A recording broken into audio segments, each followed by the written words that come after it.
Olá, turma, tudo bem? Bora fazer a lição, não, né? A aula do capítulo 3 da apostilinha de vocês? Então tá.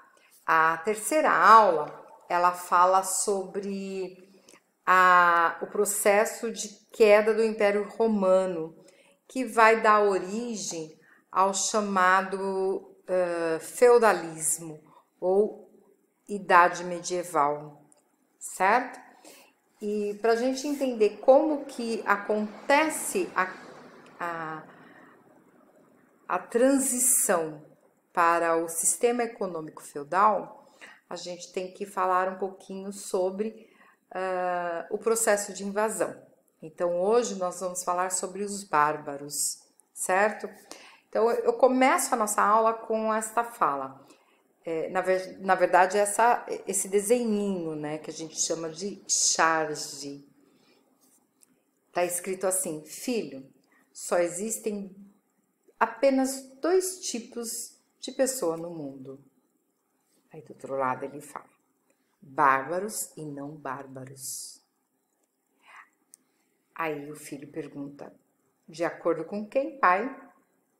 E ele responde: com os não bárbaros. Então hoje nós vamos saber quem são os bárbaros, certo? E vamos falar dos dois principais bárbaros, né, que nós tivemos e que geraram um processo de transformação do modo de governar, de praticar a economia e de organizar a sociedade. Perfeito? Então, quando a gente pensa em bárbaro, normalmente vem na nossa cabeça assim: pessoas cruéis, sujas, fedidas, sem dinheiro. O que mais que vocês poderiam falar para mim? Pessoas brutas, violentas,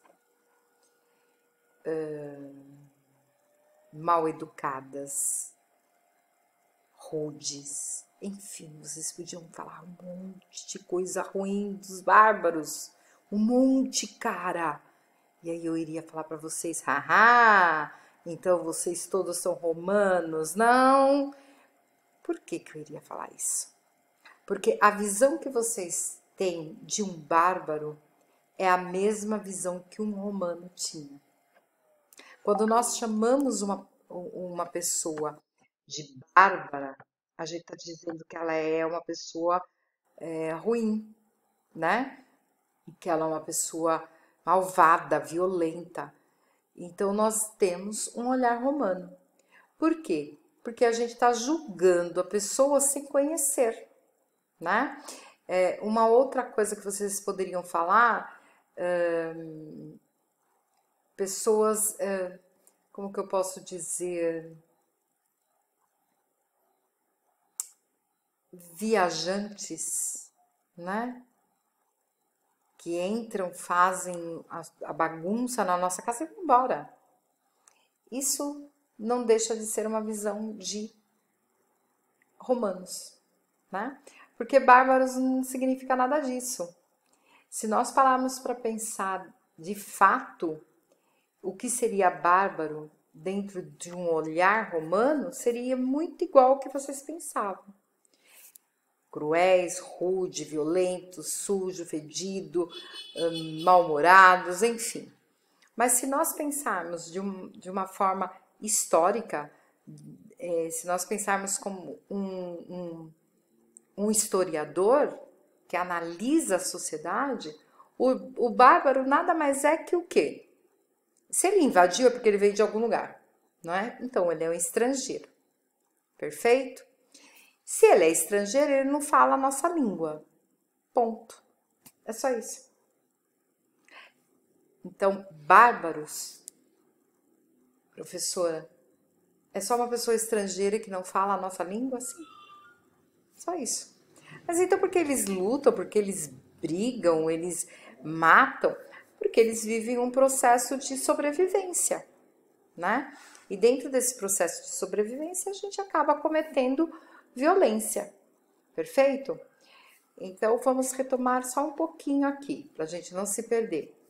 Bárbaros. Dentro do olhar romano, são todas as pessoas que não falam a língua romana, que é o latim, certo? Então, tem uma cultura diferente, não a cultura romana. Então, essas pessoas, independente se ela é boa ou ruim, para os romanos são consideradas pessoas bárbaras. Perfeito? Para a história, o que são os bárbaros? Para os historiadores, são pessoas estrangeiras. Simplesmente isso, tá? São pessoas estrangeiras que tinham o seu modo de vida, né? E não falam as nossas línguas. Hoje nós não podemos chamar de de bárbaros, porque a gente sabe que a gente trata uma pessoa que vem de outro lugar como estrangeiro, né? Como turista e não como bárbaro. Perfeito?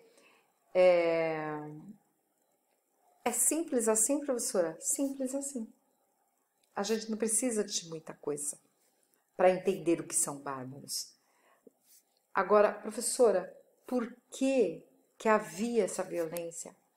Por que esses bárbaros faziam e acabaram adquirindo esta imagem?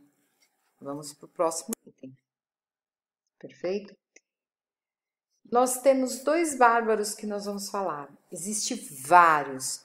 Existem os vikings, existem os visigodos, os francos. Nós temos vários, uma lista imensa de bárbaros. Porque você tem que lembrar que antigamente a sociedade era formada por grupos. Se esse grupo era grande demais, ele se fixava à terra. Aí nascia uma pequena aldeia, uma pequena vila, ia crescendo, virando um país. Mas, se o grupo era pequeno, ele caminhava, ele vivia caminhando. E toda vez que ele precisava de alimento, ou ele precisava ampliar o seu espaço para colocar o seu grupo, ele invadia. Havia o processo de invasão, tá? Dentro desses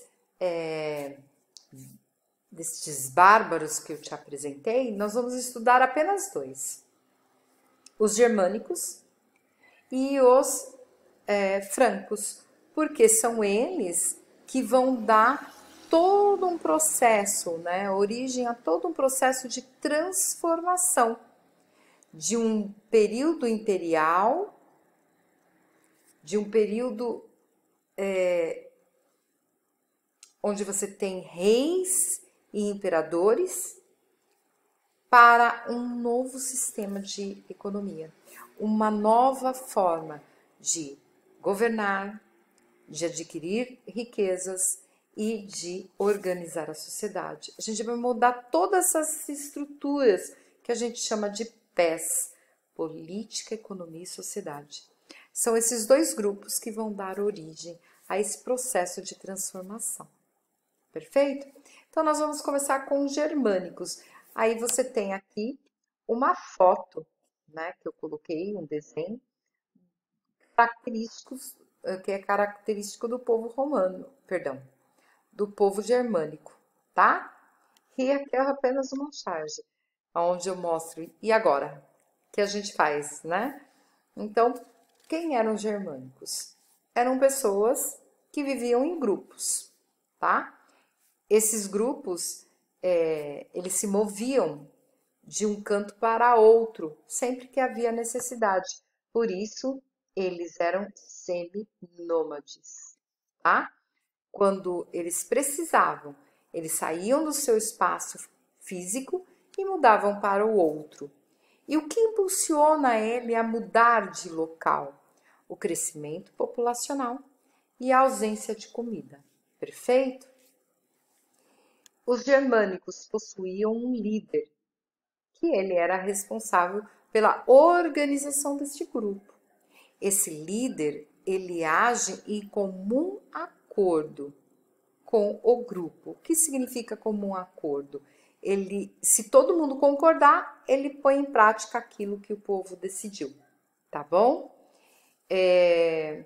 Viviam da agricultura e do pastoril, né? Eles criavam animais, perfeito? Essa sociedade, ela, na verdade, esse grupo, ele passa a invadir quando há necessidade.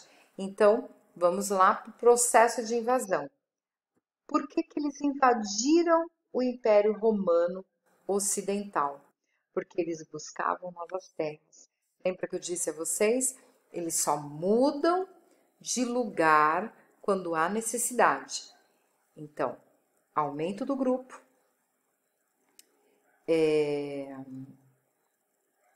alimentação, ausência de alimentação. E um outro item também provoca a saída de um grupo para um outro lugar, que é também eles sofrerem invasão, que foi o caso dos germânicos. Os germânicos, eles estavam passando por um processo de invasão, só que vindo de quem? Por parte de quem? Por parte dos hunos, perfeito? Então, esses hunos vão invadir o território germânico e vai empurrar eles para um outro território. E qual é o território mais próximo deles? O Império Romano Ocidental, perfeito?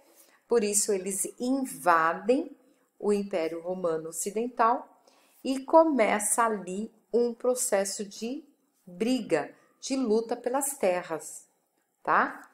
Obviamente, como que o imperador do momento ele vai tentar resolver o conflito? Doando terras, certo? Ele pega pedaços de terras, porções de terras e doam para os germânicos, para assim acabar com o conflito, as mortes e as brigas, certo? Essas porções de terras, lá na frente, eu vou mudar o nome. Não vão ser porções de terra. A gente não vai falar, é uma porção de terra. Nós vamos falar feudos, tá? Então, fica aí a deixa. As porções de terras, lá na frente, vão se chamar feudos. Então, feudos significa porções de terras, certo? Ó, 3 vezes ou mais eu falei para vocês gravarem e grifarem e anotarem para não se perder, perfeito? Então, essas terras elas vão ser doadas para os germânicos para evitar os conflitos e a partir do momento que elas são doadas, nós vamos ter uma mistura dos grupos germânicos e romanos, certo? Com o passar do tempo, eu vou ter pessoas germânicas se casando com pessoas romanas, perfeito? E aí nasce uma sociedade diferenciada, certo? Começa a ter uma sociedade diferenciada. Os grupos que ficaram mais próximos de Roma, esses grupos vão ter a sua cultura mantida de acordo com Roma. Então, por exemplo, a religião católica. Os grupos mais afastados de Roma vão permanecer as características germânicas, como, por exemplo, a religião que vai ser espírita, né? Ou, como vocês preferirem, as pessoas vão ser espirituosas, né? Elas vão ser pessoas que acreditam que existem outros que auxiliam a Deus, né? Então, a cultura vai ser alterada, certo? Tanto a forma religiosa como a cultura. Quer um exemplo? Todo mês de julho, né, de junho, a gente tem a festa junina e a chamada pula fogueira, certo? Uma tradição germânica, tá? Até mais, turminha. Espero que vocês tenham entendido. Qualquer coisa, entre em contato. Beijos!